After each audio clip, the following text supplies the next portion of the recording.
हमारी कहानियां देखने वाले 80% लोग ऐसे हैं जो हमारी वीडियोस एंजॉय तो करते हैं, लेकिन उन्होंने हमारा चैनल अभी तक सब्सक्राइब नहीं किया है। अगर आप उन 80% लोगों में से हैं तो बस आपको एक छोटा सा काम करना है। इस वीडियो के नीचे आपको एक सब्सक्राइब बटन दिख रहा होगा, बस उस सब्सक्राइब बटन को दबाना है।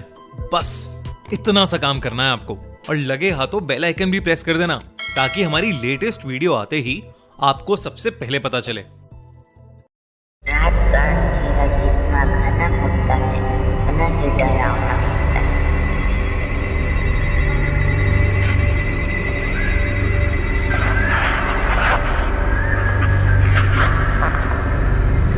और वह डर और भी गुना बढ़ जाता है जब वह अंधेरा एक खौफनाक रूप में आपके सामने आ जाए।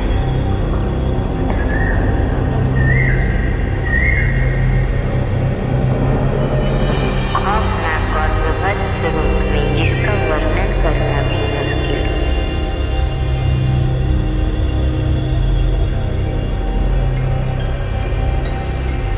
वह चीज या फिर शक्ति क्या थी वो मेरे समझ से परे थी, पर इस वक्त वो एक मृत शरीर को लेकर बैठी।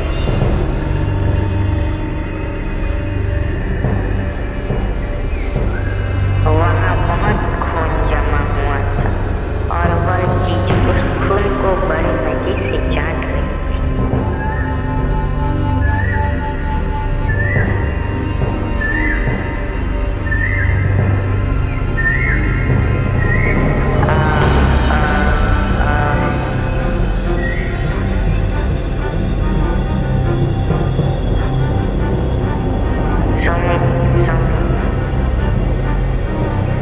हाँ, मैं यही हूँ तुम्हारे पास। तुमने बस सपना देखा था, शांत हो जाओ। सुमित, मुझे वो आज सिर्फ उसका चेहरा ही नहीं दिखा बल्कि उसके साथ साथ तुम शांत हो जाओ रोहिता, हम उसके बारे में कल बात करेंगे, अभी सो जाओ। ये सब क्या चल रहा है हमारे साथ?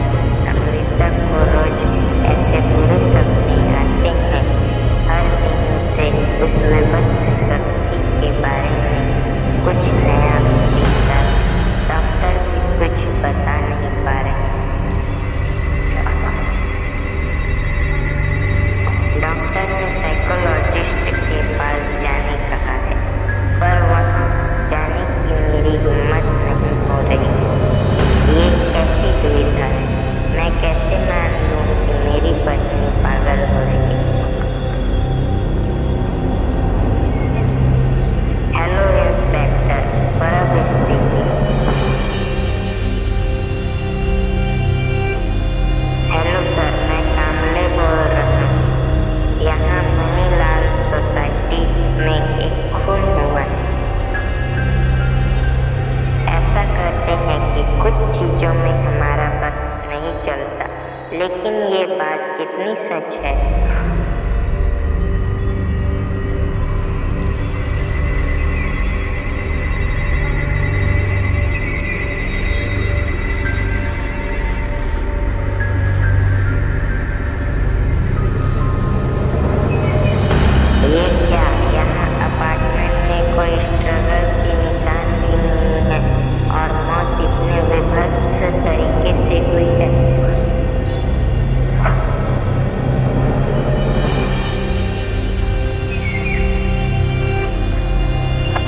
उसके माँ पापा नहीं हैं और मामा मामी गांव में रहते हैं।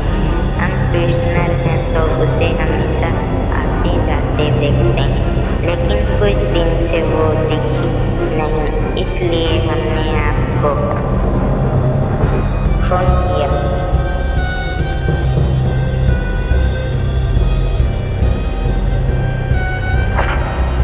अरे साहिल बेटा, आओ चाय पी कर जाओ। कितनी सूख गई हो तुम, 3-4 दिन से कहीं दिखी भी नहीं।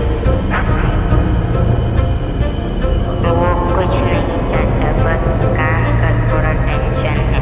अपनी सेहत का ख्याल रखो बेटी, ऐसा तो तबीयत खराब हो जाएगी। उस दिन वो हमारे घर पर चाय पी कर गई तो सही, लेकिन वो हमेशा जैसी नहीं लग रही थी। साहब, उसे जरूर कुछ बड़ा टेंशन था और आज सुबह वो कहीं भी नहीं दिखी, इसलिए मैंने आपको फोन लगाया। ठीक है, वापस कभी जरूरत पड़ी तो आपको जरूर बुलाएंगे। साहब, क्या आपको भी वही लग रहा है? ये बुढ़ा कुछ ज्यादा ही बोल रहा था। वो तो तुम सही कह रहे हो, लेकिन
जो भी कोई हो, जरूर कोई मानसिक रोगी ही होगा।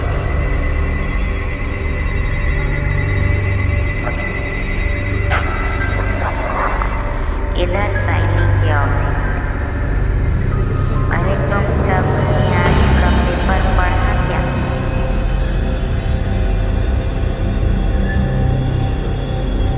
क्या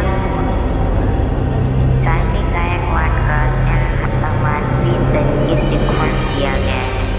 सूत्रों द्वारा पता चला कि शेर के नाखून जैसे हथियार से उसे किसी ने बेरहमी से मार डाला है। क्यों मिस्टर सुमित कमिटकर साइली से बोर हो गए थे तुम, या उसने तुम्हें मना कर दिया था, या फिर वो तुम्हें ब्लैकमेल कर रही थी?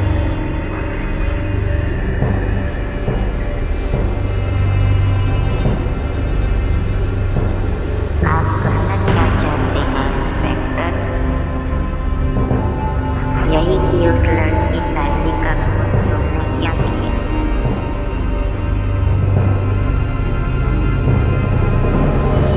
सर आप क्या कर रहे हैं? साइली मेरी सेक्रेटरी, मैं क्यों मारूंगा उसे? अब खून क्यों किया वो तो तुम ही बता सकते हो। वैसे साइली तुम्हारी पर्सनल सेक्रेटरी थी और तुम दोनों एक ही कैबिन में बैठते थे। अब बंद दरवाजे के अंदर क्या क्या चलता है ये भी मैं बताऊं? लैंडलॉर्ड इंस्पेक्टर साहब कुछ भी मत बोलिए। इंस्पेक्टर साहब मैं सभी सुनता हूँ, मैं एक रिस्पॉन्सिबल सिटीजन हूँ और सोसाइटी में मेरी इज्जत है। ऐसी सब बातें मैं सोच ही नहीं सकता। एग्जैक्टली माई पॉइंट मिस्टर कमिटकर। मैं भी यही कहना चाहता हूँ कि आपके इस भोले चेहरे के पीछे एक दरिद्र पशु है। इंस्पेक्टर अगर सबूत हो तो ही आगे की बात, नहीं तो मेरे वकील से बात करना।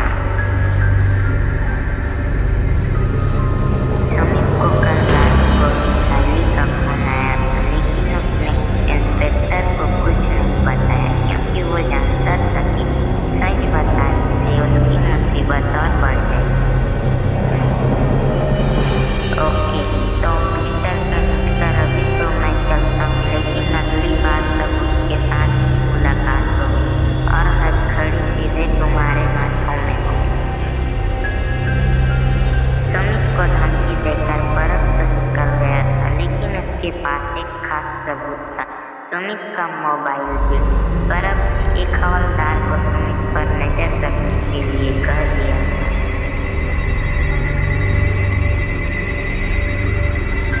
Forensic report. पोस्टमार्टम की रिपोर्ट से इतना ही पता चला था कि मौत 12 हिस्सों के बीच में हुई थी। गर्दन और पीठ पर किसी जंगली जानवर के पंजे का निशान था। उस जानवर के वार से ब्रेन को खून पहुंचने वाली नस कट गई थी, जिस कारण ऑक्सीजन और खून दिमाग तक नहीं पहुंचने से साइली की मौत हो गई थी। बॉडी के आसपास जो चिकना लाल जैसा मिला था उसका अभी तक कुछ पता नहीं चल पाया था। उसके पैर पर जो घाव था वो 2-3 दिन पहले का था।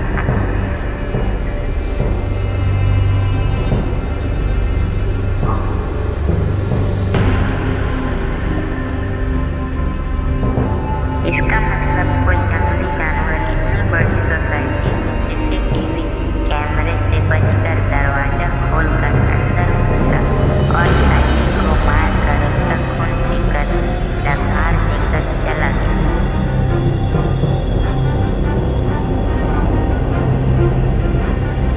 साइली का खून होने के 8-10 दिन पहले से वह अस्वस्थ थी और आंखों के नीचे काले घेरे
इंस्पेक्टर साहब, आप जैसा बता रहे थे ये साली गायकवाड़ मेरे पास आई थी। अभी मैंने उसकी मौत की न्यूज पढ़ी। डॉक्टर, एक्चुअली साली को क्या बीमारी थी? 1 मिनट रुकिए। डॉक्टर मधुकर इस टैप ऑन कर दीजिए।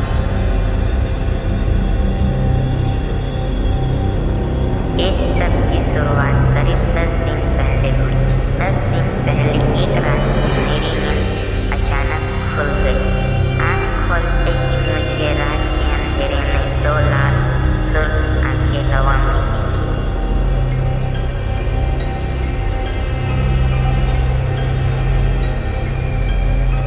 डर की मारी मैंने आंखें बंद कर ली। थोड़ी देर बाद फिर से आंखें खोल कर देखा तो सामने कोई नहीं।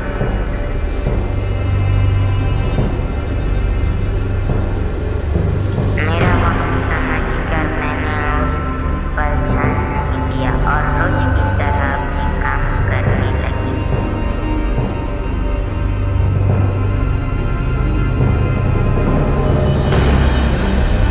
अगली रात मेरी अचानक नींद खुली और ऐसा लग रहा था जैसे मैं सांस नहीं पा रही और सामने सिर्फ काला धुआं ही नजर आ रहा।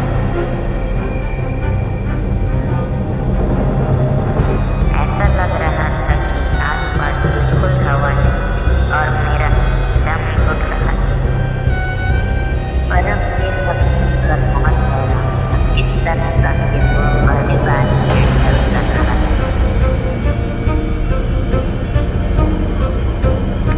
सांस न लेने के कारण मेरी नींद झटके से खुली, लेकिन जैसे ही मैं उठी तो देखा मैं अपने रूम में हूँ। आसपास कोई नहीं। ये तो सिर्फ एक सपना था, लेकिन मुझे ऐसा लग रहा था जैसे कोई मुझे देख रहा था। अगली शाम को तो और भी भयानक हादसा हुआ। मैं 7 बजे के आसपास किचन में सब्जी काट रही थी। सब्जी काटते हुए अचानक मेरी उंगली कट गई।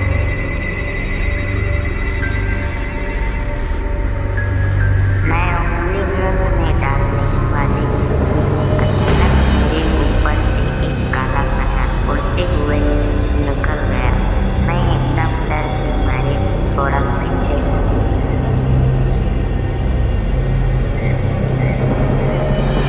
फिर मेरा ध्यान उंगली पर गया तो जहाँ कटा हुआ था उस जगह पर जरा भी खून नहीं था, बल्कि एक अजीब सा चिकना लाल जैसा गर्म और गीला गीला सा महसूस हो रहा था।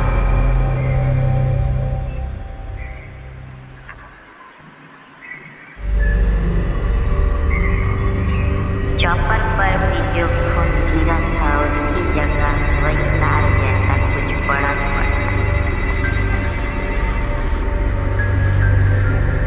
मुझे ऐसा लग रहा था कि जैसे वह कोई दरिंदा मुझे ही देख रहा हो।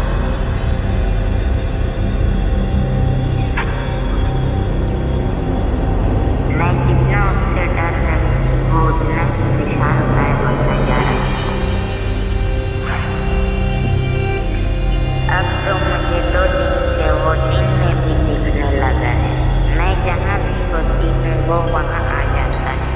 उसकी वो लाल लाल खतरनाक आँखें, गुर्राने की आवाज़, मुँह पर जबान छेड़ने की आवाज़ अब मुझे आने लगी है।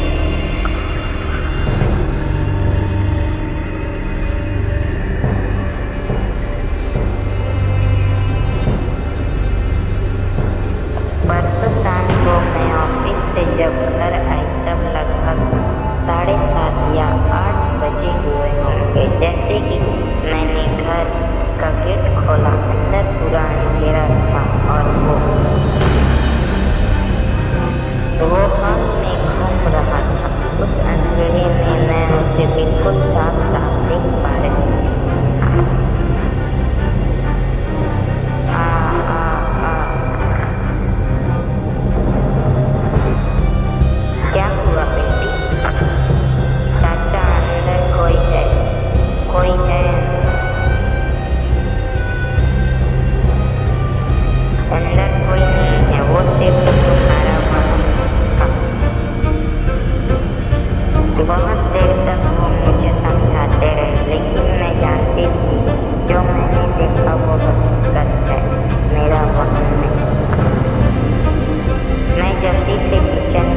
जैसे ही लाइट ऑन की मेरी आंखें उसे ढूंढने लगी, तभी एक काला साया मेरे ऊपर से गुजरा। मैं अचानक से पीछे हटी, मेरी आधी जान रुक चुकी थी।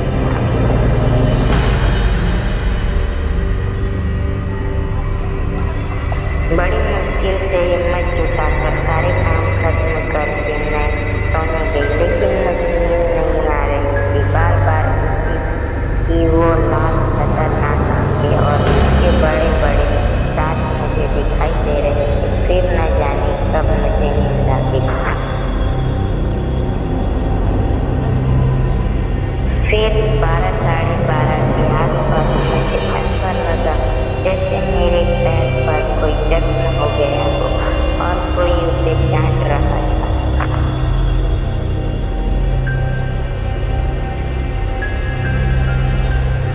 मैंने उठकर देखा तो सच में एक काला साया मेरे पैरों के पास बैठा था।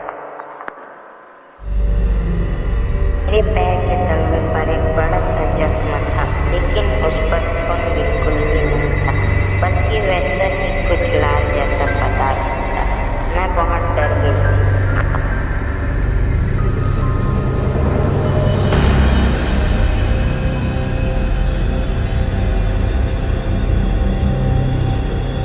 डॉक्टर, इस हादसे के बाद अगली रात मैं घर नहीं गई। मेरी फ्रेंड के घर पर ही रुकी, लेकिन वहाँ भी वो आई और मेरे पैर के आसपास मंडरा रहा था।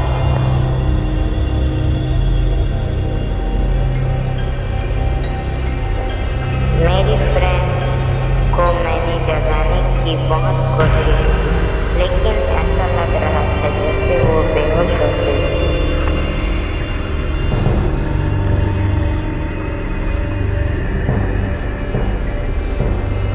डॉक्टर, अगर आपको यकीन नहीं होता तो आप मेरा पैर देख लीजिए। Oh my God! पर अब शायद तुमको विश्वास न हो, लेकिन उसके पैर पर बहुत बड़ा संकट था, काला सा पड़ा हुआ था। वो सच में बहुत डरी हुई थी। मुझे विश्वास है डॉक्टर, क्योंकि पोस्टमार्टम रिपोर्ट में भी उस कष्ट के बारे में लिखा हुआ था।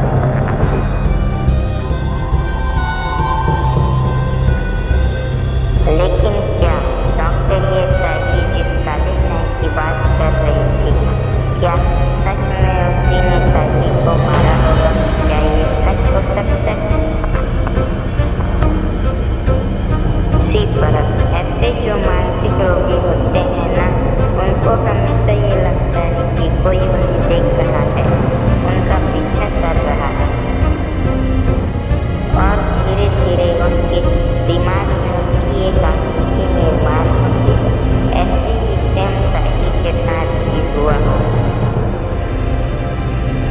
पर डॉक्टर, उस साथ में ऐसा पता नहीं चला कि वो कोई मानसिक रोगी थी।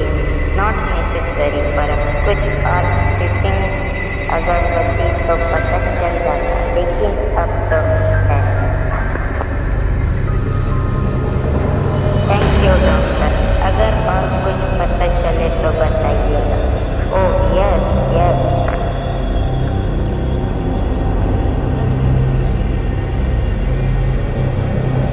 इंस्पेक्टर परब, तुम्हें अभी गुस्से गाँव के लिए निकलना है।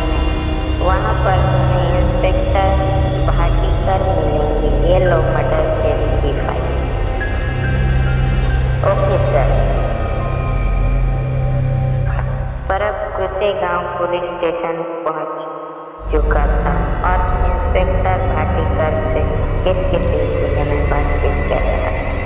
ओह माय गॉड, फिर से उसी तरह का एक और खून। तो तुम वहाँ 5 साल से काम करते हो और उस दिन तुम उन्हें उठाने गए थे और वहीं तुमने डेड बॉडी देखी।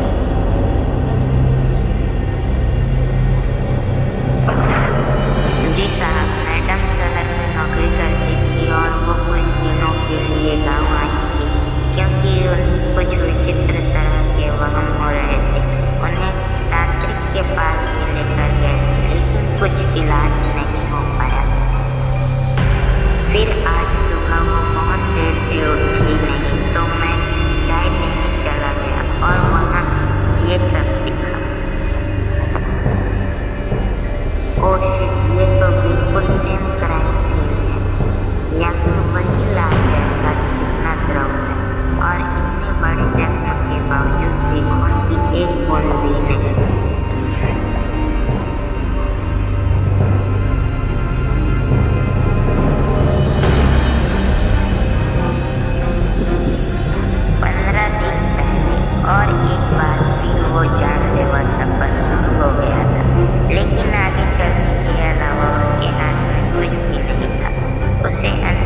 ये सब क्या हो रहा है सुमित? पुलिस हाथ धोकर मेरे पीछे पड़ी, लेकिन उस बात से मैं फिर भी निपट लूंगा। लेकिन मेरी अमृता के साथ ये सब क्यों हो रहा है भगवान जी? मेरे पापों की सजा मुझे दीजिए और मेरी अमृता को इन सब से मुक्त कीजिए।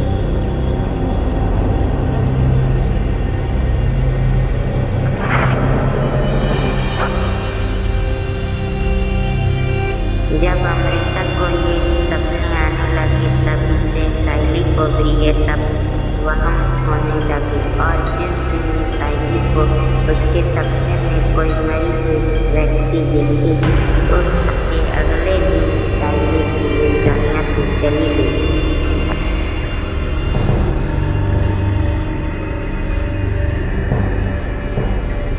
ये घटनाएं ऊपर से सीधी सीधी लग रही है, लेकिन इनके बारे में सोच कर मुझे डर लग रहा है।